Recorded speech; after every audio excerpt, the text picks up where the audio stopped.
ভাবুন তো, আপনি একটি বিমানবন্দরের ভিআইপি লাউঞ্জে বসে আছেন। চারপাশে দামি স্যুট, ঝকঝকে জুতো, ব্র্যান্ডেড পারফিউমের গন্ধ। হঠাৎ দরজা ঠেলে ঢুকে পড়ল এক সাধারণ চেহারার মানুষ। পায়ে সস্তা স্যান্ডেল, গায়ে পুরনো পাঞ্জাবি, কাঁধে মলিন ব্যাগ। আপনি এক নজর তাকিয়ে সিদ্ধান্ত নিয়ে ফেললেন, এই লোক এখানে মানায় না। আপনি জানেন না, কয়েক ঘন্টা পর আপনার জীবন ঝুলে থাকবে ঠিক সেই মানুষটির হাতের আঙুলের ডগায়। আপনি জানেন না, বিদেশের মাটিতে পা রাখতেই একদল সশস্ত্র সেনা সদস্য তাকে সম্মান জানিয়ে স্যালিউট করবে। আপনি জানেন না, আপনার অহংকার ভেঙে চুরমার হয়ে যাবে আকাশপথে ভেসে থাকা একটি ফ্লাইটের ভেতরেই। আজকের গল্প এমন এক মানুষকে নিয়ে, যিনি প্রমাণ করেছেন মানুষের মূল্য পোশাকে নয়, পদবিতে নয়, বরং তার যোগ্যতা, দায়িত্ববোধ আর মানবিকতায়। আর এই গল্প হয়তো আপনার দৃষ্টিভঙ্গিও বদলে দিতে পারে চিরদিনের জন্য। পৃথিবী বড়ই অদ্ভুত। এখানে মানুষের মূল্যায়ন হয় তার পোশাক দিয়ে, তার ব্র্যান্ডের ঘড়ি আর দামি জুতো দিয়ে। কিন্তু সত্যিকারের ক্ষমতা, সত্যিকারের হিরোইজম কখনো দামি স্যুটের আড়ালে লুকিয়ে থাকে না। গল্পের শুরু হজরত শাহজালাল আন্তর্জাতিক বিমানবন্দরে। ভোরের আলো তখনও পুরোপুরি ছড়ায়নি। টার্মিনালের ভেতরে যাত্রীদের ভিড়। এর মধ্যেই একজন মানুষ এগিয়ে আসছিলেন ধীরে ধীরে। পায়ের সাধারণ চামড়ার স্যান্ডেল, গায়ে নীলচে ধূসর রঙের একটা পুরনো পাঞ্জাবি, কাঁধে ঝোলানো একটা জীর্ণ ক্যানভাসের ব্যাগ, মুখে হালকা দাড়ি, চোখে সাধারণ ফ্রেমের চশমা। এই মানুষটির নাম ছিল অমিত আজাদ। বয়স ৩৬-এর কাছাকাছি। চেহারায় কোনো শহুরে চাকচিক্য নেই। দেখলেই মনে হবে হয়তো গ্রামের কোনো কলেজের প্রভাষক কিংবা ছোটখাটো ব্যবসায়ী। কিন্তু এই সাধারণ মানুষটির ভেতরে লুকিয়েছিল এমন এক পরিচয় যা গোটা বিশ্বকে চমকে দেওয়ার জন্য যথেষ্ট। অমিত আজাদ যাচ্ছিলেন বিজনেস ক্লাসে, সরকারি বিশেষ আমন্ত্রণে। কিন্তু তার সাধারণ পোশাক দেখে সেটা কারও বোঝার উপায় ছিল না। বিজনেস ক্লাস লাউঞ্জে তখন বসে আছেন উচ্চবিত্ত যাত্রীরা। ব্র্যান্ডেড পোশাক, দামি ঘড়ি, সানগ্লাস, সবকিছুতেই আভিজাত্যের ছাপ। তাদের মধ্যেই একজন ছিলেন মেহেরিন চৌধুরী, ২৬-২৭ বছরের এক তরুণী, চট্টগ্রামের প্রখ্যাত শিল্পপতির মেয়ে এবং নিজেই একটি আন্তর্জাতিক ফ্যাশন হাউসের মালিক। নিখুঁত মেকআপ আর ডিজাইনার পোশাকে তাকে সহজেই আলাদা করা যায়। মেহেরিনের চোখ পড়ল অমিতের ওপর। তার কাছে এই দৃশ্যটি ছিল চরম বেমানান। সে তার বান্ধবীকে কনুই দিয়ে খোঁচা দিয়ে তাচ্ছিল্যে সুরে বলল, দেখ তো, ওই লোকটা বিজনেস ক্লাস লাউঞ্জে কি করছে? নিশ্চয়ই ভুল করে ঢুকে পড়েছে। দেখতে তো গ্রামের মানুষ মনে হচ্ছে। মেহেরিন এখানেই থামল না। সে উচ্চস্বরে, যেন অমিত শুনতে পায়, এমনভাবে বলতে লাগল, আহারে, গ্রাম থেকে সোজা এয়ারপোর্ট। বেচারার মুখে তো দেখছি ভয় ভয় ভাব। নিশ্চয়ই ভাবছে এত বড় লোক মানুষ, কোথায় এসে পড়লাম। আশেপাশের কয়েকজন হেসে উঠল। অমিত সব শুনতে পাচ্ছিলেন, কিন্তু তার চোখে মুখে কোনো বিকার নেই। তিনি নীরবে এক কোণে বসে একটা বই খুলে পড়তে লাগলেন। মেহরিন এবার সরাসরি বলল, ওই ভাই, আপনি বোধহয় ভুল লাউঞ্জে ঢুকে পড়েছেন। ইকোনমি ক্লাসের লাউঞ্জ ওই দিকে। অমিত চোখ তুলে তাকালেন। অত্যন্ত শান্ত এবং নিচু গলায় বললেন, না, আমি ঠিক জায়গাতেই আছি, ধন্যবাদ। মেহরিন অবাক হলেও তার অহংকার কমল না। সে আবার বিদ্রুপ করে বলল, বাহ, বিজনেস ক্লাসে যাচ্ছেন নাকি? কাজে যাচ্ছেন বিদেশে? মাছ চাষ শেখাতে? পুরো লাউঞ্জে হাসির রোল পড়ে গেল। কিন্তু অমিতের চোখে তখনও কোনো রাগ বা ক্ষোভ নেই। একটা গভীর শান্তি নিয়ে তিনি শুধু বললেন, হ্যাঁ, কাজেই যাচ্ছি। এই নির্লিপ্ততা মেহরিনকে আরও বিরক্ত করল। সে বুঝতে পারছিল না যে একজন মানুষকে এত অপমান করার পরও সে কিভাবে এতটা শান্ত থাকতে পারে। ফ্লাইটটি ছিল প্যারিসগামী। বিজনেস ক্লাসে নিজের সিটে বসে অমিত অত্যন্ত স্বাভাবিকভাবে কাজ করে যাচ্ছিলেন।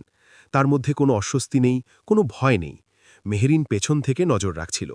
সে অবাক হয়ে দেখল, এই গ্রাম্য লোকটা ল্যাপটপে কি যেন টাইপ করছে। স্ক্রিনে ভেসে উঠছে জটিল সব কোড, পাইথন কোড। মেহরিন তার বান্ধবীকে ফিসফিস করে বলল, লোকটা কোডিং করছে, হয়তো কোনো আইটি কোম্পানিতে জুনিয়র প্রোগ্রামার, কিন্তু দেখতে তো একদম অশিক্ষিতের মতো। বিমান তখন ইউরোপের আকাশে। চারদিকে শুনশান নীরবতা। হঠাৎ ককপিটের ভেতরে অ্যালার্ম বেজে উঠল। ক্যাপ্টেনের মুখ ফ্যাকাশে হয়ে গেল। বিমানের ন্যাভিগেশন ও কমিউনিকেশন সিস্টেমে হ্যাক করার চেষ্টা চলছে। একটি মারাত্মক সাইবার আক্রমণ। মুহূর্তের মধ্যে যোগাযোগ বিচ্ছিন্ন হয়ে যেতে পারে। ৩০৮ জন যাত্রীর জীবন এক ভয়ঙ্কর সংকটের মুখে। ক্যাপ্টেন দিশেহারা। ঠিক তখনই এয়ারলাইন্সের হেডকোয়ার্টার থেকে একটি এমার্জেন্সি বার্তা এলো। যে কোনো সাইবার জরুরি অবস্থায় মিস্টার অমিত আজাদ সিট 2 এর সাথে যোগাযোগ করুন। তিনি আন্তর্জাতিকভাবে স্বীকৃত সাইবার নিরাপত্তা বিশেষজ্ঞ। একজন কেবিন ক্রু তড়িঘড়ি করে অমিতকে ডাকতেই তিনি কোনো প্রশ্ন ছাড়াই ককপিটের দিকে এগিয়ে গেলেন। মেরিন অবাক হয়ে দেখল, কিন্তু সে ঘুণাক্ষরেও জানত না সামনে কি ভয়াবহ পরিস্থিতি অপেক্ষা করছে। ককপিটে ঢুকে পরিস্থিতি বুঝতে অমিতের এক মুহূর্ত সময় লাগল না। তিনি দ্রুত তার ল্যাপটপ খুললেন। যে লোকটাকে কিছুক্ষণ আগে মাছচাষী বলে অপমান করা হয়েছিল, তার আঙুল এখন কিবোর্ডে অসাধারণ দক্ষতায় চলতে লাগল। তিনি কোড লিখলেন, কমান্ড চালালেন। পুরো বিমানের ভাগ্য তখন এই সাধারণ মানুষটির হাতে। মাত্র ১৭ মিনিট। হ্যাঁ, মাত্র ১৭ মিনিটের মধ্যে অমিত সাইবার আক্রমণ সম্পূর্ণরূপে প্রতিহত করলেন। শুধু তাই নয়, আক্রমণের উৎস শনাক্ত করে আন্তর্জাতিক সাইবার ক্রাইম ইউনিটে পাঠিয়ে দিলেন প্রয়োজনীয় তথ্য। ক্যাপ্টেন গভীর স্বস্তির নিঃশ্বাস ফেললেন। কৃতজ্ঞ কণ্ঠে বললেন, thank you Mr Amit, you have saved 308 lives. Amit আগের মতোই শান্ত গলায় উত্তর দিলেন, ইট ওয়াজ মাই রেসপন্সিবিলিটি ক্যাপ্টেন। এরপর তিনি ধীর পায়ে নিজের সিটে ফিরে এলেন, যেন কিছুই ঘটেনি। মেরিনকে ফিরে আসতে দেখল, কিন্তু বুঝতেই পারল না এই মানুষটি মাত্র তার জীবন বাঁচিয়েছে। গন্তব্য ছিল শার্ল দ্য গোল বিমানবন্দর। অমিত তার ব্যাগ নিয়ে বের হওয়ার জন্য এগিয়ে যাচ্ছিলেন। মেরিন ও তার বান্ধবীও তার পেছনে ছিল। হঠাৎ মেইন এক্সিটের সামনে এমন একটি দৃশ্য তৈরি হল, যা দেখে মেহরিনের বুক কেঁপে উঠল। সেখানে দাঁড়িয়েছিল ফরাসি সামরিক বাহিনীর একটি বিশেষ দল। ইউনিফর্ম পরা অফিসার, সশস্ত্র নিরাপত্তা সদস্য, সামনে একজন উচ্চপদস্থ জেনারেল। তিনি এগিয়ে এসে জিজ্ঞেস করলেন, মিস্টার অমিত আজাদ? অমিত বললেন, জি। সাথে সাথে জেনারেল তাকে স্যালিউট করলেন। তার পেছনে পুরো দল একযোগে স্যালিউট জানাল। Welcome to France sir. একজন অফিসার সম্মানের সাথে তার ব্যাগ বহন করলেন এবং তাকে একটি কালো বিলাসবহুল গাড়িতে তুলে দেওয়া হল। মেহরিন অবাক হয়ে দাঁড়িয়ে রইল। যে মানুষটাকে সে কিছুক্ষণ আগে উপহাস করেছিল, তাকে একটি বিদেশি সামরিক দল রাষ্ট্রীয় মর্যাদায় অভ্যর্থনা জানাচ্ছে। পাশের একজন ফরাসি যাত্রী মেহরিনের দিকে তাকিয়ে বলল, তুমি কি জানো উনি কে? উনি অমিত আজাদ, বৈশ্বিক সাইবার প্রতিরক্ষা ব্যবস্থার অন্যতম প্রধান উপদেষ্টা। মেহেরিনের মাথা ঝিমঝিম করতে লাগল। লজ্জা আর অনুতাপে তার চোখ ভিজে উঠল। পরদিন প্যারিসে অনুষ্ঠিত আন্তর্জাতিক সাইবার সিকিউরিটি সামিট। হল ভর্তি বিশ্বের খ্যাতনামা প্রযুক্তিবিদ ও নীতি নির্ধারকরা।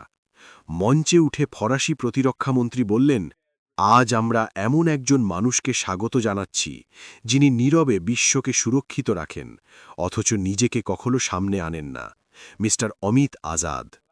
পুরো হল করতালিতে মুখরিত হয়ে উঠল। অমিত মঞ্চে উঠলেন। আজও তার পরনে সেই সাধারণ পোশাক।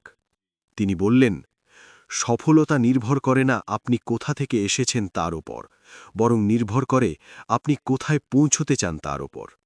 আমি এক ছোট শহর থেকে উঠে এসেছি, যেখানে সুযোগ কম ছিল, কিন্তু স্বপ্ন ছিল অগাধ।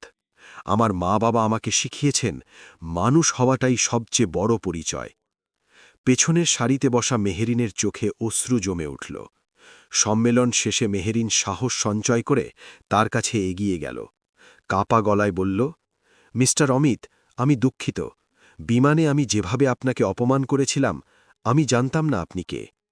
অমিত মৃদু হাসলেন, বললেন, আপনি জানতেন না আমি কে, এটাই আসল কথা। মানুষকে সম্মান করতে হয় তার পরিচয়ের জন্য নয়, মানুষ বলে। যদি সত্যিই আমি একজন সাধারণ কৃষক হতাম, তাহলে কি আমার সম্মান পাওয়ার অধিকার কমে যেত? মেহেরিন মাথা নিচু করে রইল। তার কাছে কোনো উত্তর ছিল না। অমিত চলে যাওয়ার আগে বললেন, বাহ্যিক রূপ দেখে কাউকে বিচার করবেন না। প্রত্যেক মানুষের ভেতরে একটা গল্প আছে, সেই গল্পটাকে সম্মান করতে শিখুন। মেহেরিন সেদিন এমন এক শিক্ষা পেল, যা কোনো বিলাসবহুল প্রতিষ্ঠানে শেখানো হয় না। মানুষের আসল পরিচয় তার পোশাক নয়, তার কাজ। আর সম্মান, তা প্রতিটি মানুষের প্রাপ্য। এই গল্পটি কি আপনাকে নতুনভাবে ভাবতে শিখিয়েছে? আপনার জীবনেও কি এমন কোনো মুহূর্ত এসেছে, যেখানে বাহ্যিক চেহারা দেখে আপনি কাউকে ভুল বুঝেছিলেন? আপনার অভিজ্ঞতা আমাদের সাথে ভাগ করে নিতে পারেন।